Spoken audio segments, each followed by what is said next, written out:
Welcome back to AI as a mirror to our lives, where we explore what discussions in AI can reveal about our own state of being. In the past two videos, I've talked about the alignment problem and probabilistic ways of being.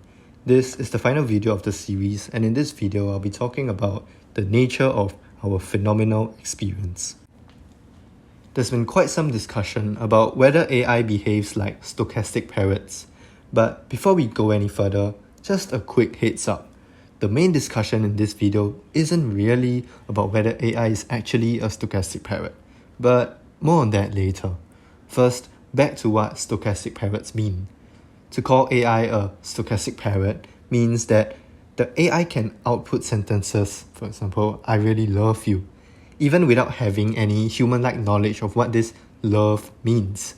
This is not to say that AI systems don't actually have its own way of so-called knowing words and their meanings. Loosely speaking, AI systems do contain certain models that allow them to represent the meaning of words, and you may consider this to be a form of knowledge. But rather, what I'm suggesting is that this form of so-called knowledge that AI has does not necessarily require the AI to contain this phenomenal affective state of love. In other words, when ChatGPT or Claude or whatever have you says, I love you, maybe it can say that without ever feeling that rush from the heart, the rising in the chest, that rosy enchanted feeling where everything appears happy and perfect. In other words, without ever feeling love in the same way that a human does. We can question indeed, is ChatGPT's knowledge of love really the same as a human's knowledge and experience of love? To further clarify this, allow me to draw a distinction between two types of knowledge. One is propositional knowledge and the other is qualia, what we may call phenomenal knowledge. But before we go any further, I must make a disclaimer for all those philosophy geeks like me, This distinction and discussion remains an area of debate even among contemporary philosophers. Some contest, for example, the definition of qualia. Some may deny that qualia exists. Others may consider qualia to be a subset of propositional knowledge, among other points of contention. And so for the more philosophically obsessed people, you may wish to call out all your points of disagreement in the comments below, or maybe just publish a new article in a philosophy journal. But for the purposes of this video, I will carry on amidst this imperfect ground. Now, propositional knowledge refers to knowing that some statement is true or false. For example, I can say that I know grass is green, I know sky is blue, I know the earth revolves around the sun. These are statements that I can declare, and insofar as these statements are true, then I can be said to have knowledge. And now you may think, okay, that's obvious, right? Isn't all knowledge just propositional knowledge? In other words, when we say that we know something, we always mean that we have propositional knowledge of that something, right? But hold on.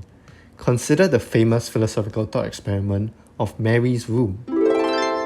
Mary is a color scientist, and she knows all the physical facts about color vision and colors. For example, she knows the wavelengths of each color, the way the brain networks fire in response to different colors, and so on. She knows all this through various textbooks that she has read. In fact, she's the world's leading expert on color.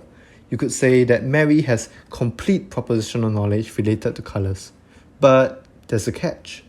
Her whole life, she's been stuck in a black and white room, and she has never seen colors other than black and white. Now one day, Mary goes outside and she sees the green grass.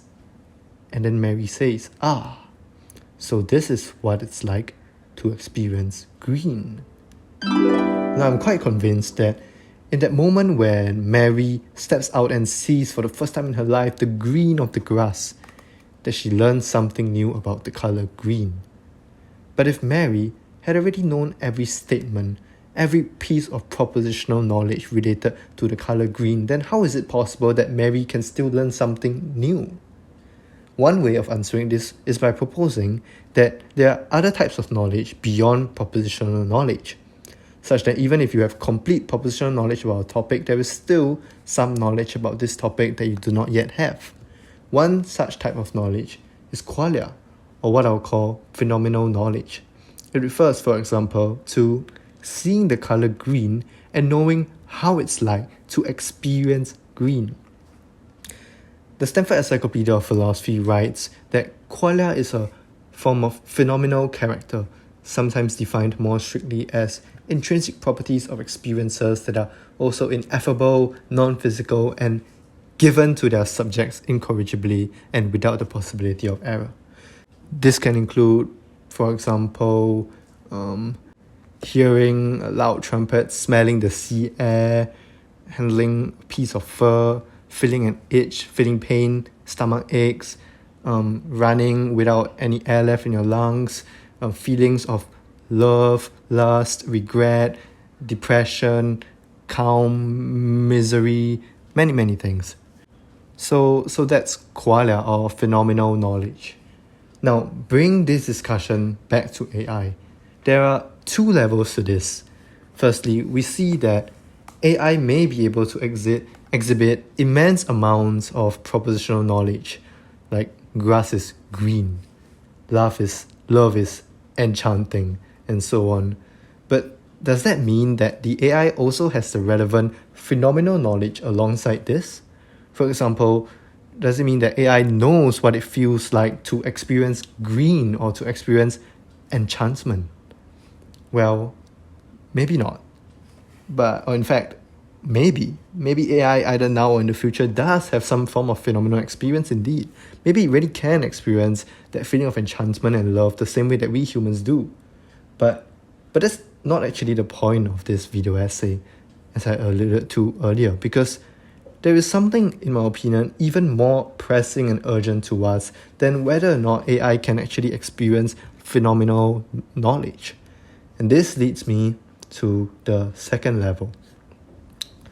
Regardless of whether or not AI possesses phenomenal knowledge, the question I wish to focus on is this: can the AI system give you phenomenal knowledge?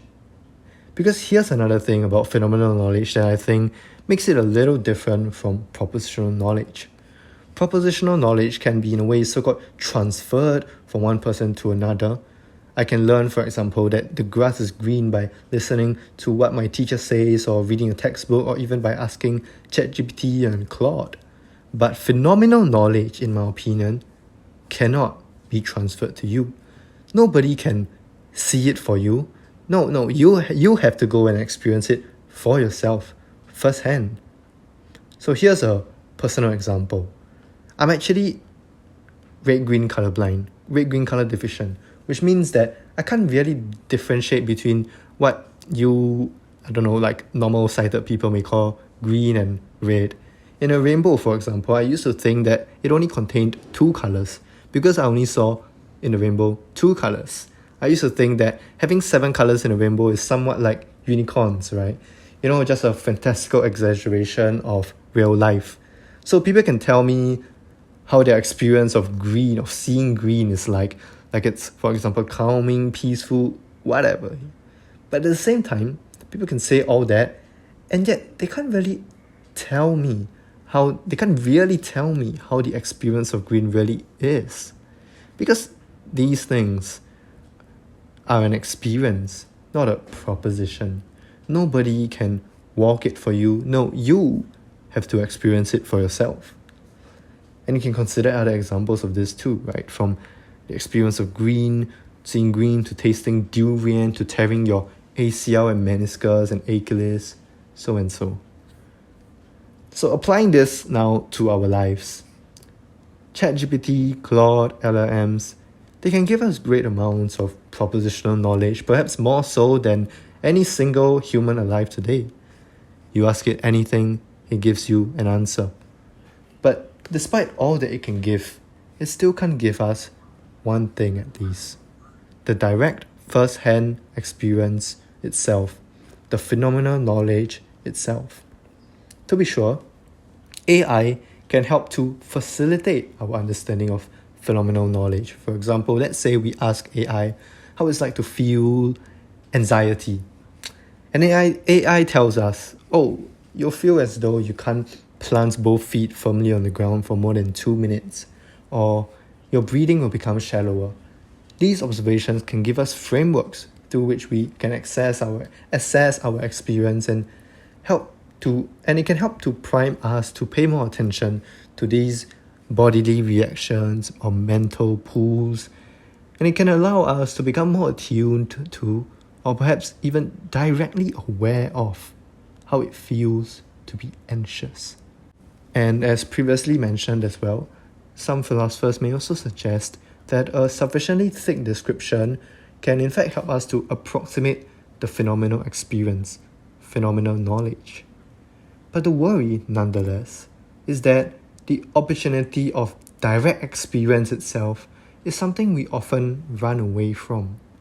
The thing about phenomenal experience is that it is something to be felt, even if you can't quite encapsulate it in words.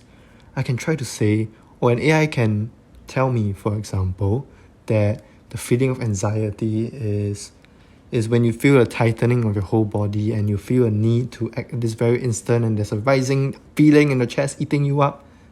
But that's the best that words can do, which is to approximate.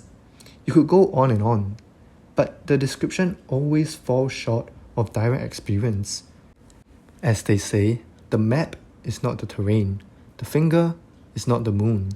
And if we fixate only on the guide, we end up seeing the world only through this theoretical lens that refracts, and we end up missing the reality as it is, for what it is, in all its inexpressibility. Because this zone of inexpressibility, it's vague, it's undefined, it lacks handles for us to grasp onto. It's scary, it's hard to just sit with this hangness, right? Like, no, we need certainty, right? And so we defer to external frameworks or defined objects to make sense of it, to grasp it, to grasp this reality. And there are at least two levels through which we use frameworks to make sense of phenomenal experience. On one level, we use quantifiable data. Waking up, oh, how was my sleep last night? Let me check my sleep score to find out on my watch. Or how stressed am I? Let me just check the stress level on my watch, my smartwatch. Or how successful have I done in this project? Let me check the metrics, the statistics.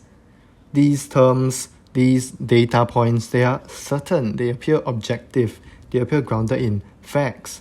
They have no room for ambiguity, right? And so our experience of life and our assessment of its experiences becomes seen through this lens of data. Not that it's wrong or anything, just that sometimes it can be a little restricting, a little narrowing of life. And oftentimes it's become so habitual that after a while we don't realize that we had glasses on the whole time. And even if we do, we don't dare to take it off. So that's quantitative data that we use as handles through which we understand phenomenal experience. But I'd like to suggest, perhaps more provocatively, that a second level of objects also exists, which we use as handles and frameworks to understand our experience, namely words. Every time we plaster our experiences over with words like, oh, this is nice, this is interesting, this is unsettling, this is good, bad, this is meaningful, or even, oh, my crazy ex, or this perfect individual. And every time we use this adjective alone to encapsulate our experience such that it becomes a lens through which we come to understand and see our experience through, well, every time we do this, it risks flattening the experience somewhat. It's, in a way, arriving at a conclusion and then plastering that label over the original feeling. Our experience, or rather our awareness of it, becomes reduced only to that of our vocabulary, seen through this mediator of words. And whenever we do this, we tend a little away from experiencing things directly and tend a little more in that direction towards stochastic parrots. Separately, there's also a further risk of reification, whereby we fixate on this word and make it seem so real and substantial of a description that we forget that the experiences we're labeling are in fact ever-changing. And then when things change, either we don't notice the changes because we're still seeing the experience through this lens of the description of the word, or we notice it's changed and then we get upset because this experience that we've convinced ourselves to be so real and substantial is no longer how we expect it to be. In any case, by clinging on to the words, the worry is that we once again deny ourselves of the opportunity to sit with that phenomenal experience for what it is, in its ever-changingness, its rising and falling states, in its impossibility to be pinned down permanently, in all its inexpressibility. Now, to be sure, words can be helpful in identifying feelings and being aware of their arising rather than being unaware altogether. And some philosophers may also suggest that it is only via this medium of words that we can be conscious of our experience. In other words, that there is no such thing as pre-linguistic awareness. Well, I disagree. As someone inspired by Zen, Taoist, and Buddhist philosophy, I think there is a possibility of awareness that goes beyond words. I can't prove it to anyone, not even to myself, not with propositions at least. But maybe this experience of non-linguistic awareness and experience falls within phenomenal experience itself. Namely, that it is something for each of us to try out for ourselves and experience it firsthand, potentially. So, when we go through our everyday moments in life, when are we going to stop looking outward and start looking inwards? How does it feel? How does it really feel? It doesn't have to be put into words. To reuse a line that I mentioned in the first video from the 道德经, 为者败之, 执者失之. To do something with it is to ruin it. To hold it is to lose it. So it doesn't have to be put into words. If you put into words, perhaps it already is lost. Just know it as it is for what it is. It's not even about looking for answers or for anything at all, but rather just observing. So this is how it is. Or as the, in my opinion, wise monk, Ajahn Sumedho, says, this is just the way it is. Otherwise, we risk becoming more and more like stochastic parrots ourselves, using words but not really having that phenomenal awareness as to what the experience of that word feels like. It's like me saying, oh, the experience of seeing green for the first time feels like stepping barefoot on soft white snow, without ever having so-called seen green, nor having stepped barefoot on soft white snow before. Our knowledge of a word, of the experience to which the word refers, is mediated through our experiences and our awareness of these experiences. If I say, I feel crushed, I feel sharp pain, you need to have lived it to understand what that term refers to.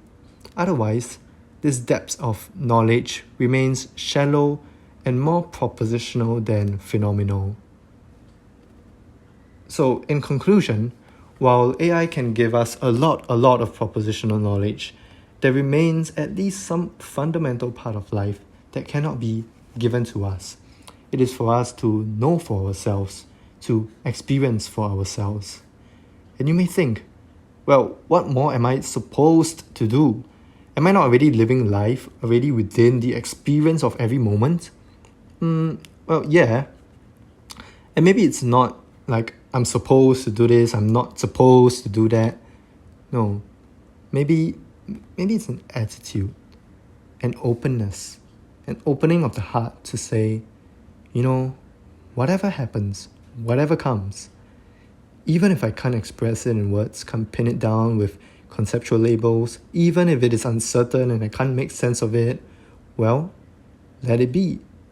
I just sit with it, sit with all its uncertainty and hangingness for what it is, and just know it for what it is. And I'd actually like to run up the 3-part series by concluding on this note. to be honest, this series was never so much about AI as it was about ourselves. From setting goals and sticking to these clearly laid out paths, to following these well-traversed habit patterns, to relying on quantifiable data or words. Maybe a lot of how we live is based on frameworks and handles, on well-defined tools or tried and tested patterns, pathways, models, data. Oftentimes, this is what we default to. And yeah, it serves great functional purpose, especially when organizing things at larger scales in our work or in nations and institutions, for example. Yet, I'd like to suggest that there's another underlying reason behind why we default to these frameworks, namely, a clinging on to certainty. When we rely on these well-defined, unambiguous handles, we no longer have to face the hangingness, the murkiness, the ambiguity, the absurd ever-changingness of every moment. Who dares to face that? That's why we turn to philosophy, right? There's no need for fear. If we can just rely on infallible, never-changing logic, or just stick with our substantial eternal models and see the world through these models and rather than for what it is, or just believe in logic like a crutch and deny all the queasiness that doesn't fit within its framework. That's what we want, right? A ground of certainty upon which we can rest our knowledge upon which we can know that we are living our life purposefully. And maybe it is so. Maybe it is this need for certainty that drives all chasing and progress in the first place. Maybe there's no way to escape that. Yet I can't help but wonder if it's possible for us to face life for what it is. Not to make a theory out of it, or glorify it, or run away from it, but just to sit with it. In its uncertainty, its hangingness. Can you do it? Or rather, can you bring yourself to do it? Well, no LLM can do it for me, and neither can I do it for you. I guess only you can decide for yourself, and only you can know for yourself.